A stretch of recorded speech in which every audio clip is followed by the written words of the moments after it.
Hello and welcome to today's daily AS Biology revision task, which is to produce flashcards on different types of pathogens that can cause communicable diseases in plants and animals.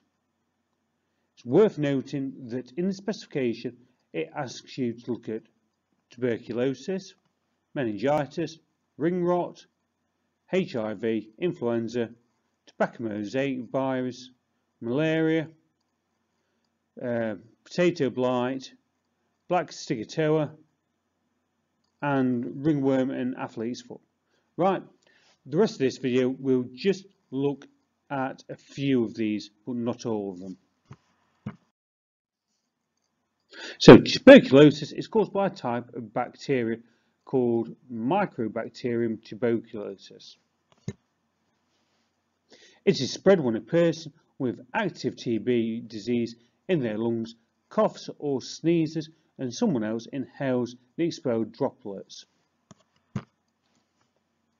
Although TB is spread in a similar way to the cold or flu, it isn't always contagious, or isn't as contagious. You would have to spend a prolonged period in close contact with somebody who is infected to catch the infection yourself. For example, TB infection is usually spread between family members who live in the same house. It would be highly unlikely for you to become infected by sitting next to an infected person on a bus or a train. Not everyone with TB is infectious. Children with TB or people with TB infection that occurs outside the lungs do not spread the infection. Bacteria that enter the bloodstream and travel to the brain or spinal cord can cause bacterial meningitis, but it can also occur when bacteria directly invade the meninges. Several strains of bacteria might actually cause acute bacterial meningitis, but the most common one is Streptococcus pneumoniae.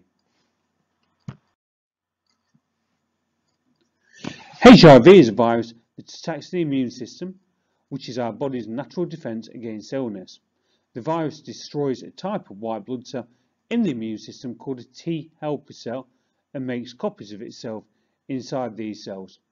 T helper cells are also referred to as CD4 cells. As HIV destroys more CD4 cells, it makes more copies of itself and gradually breaks down the person's immune system.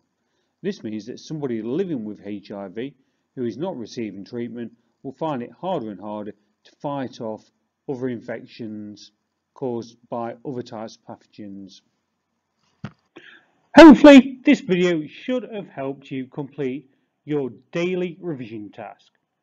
Please subscribe so you can keep up to date with other videos to help with your daily revision tasks. You can follow me on Facebook or follow me on Twitter to help you keep up to date.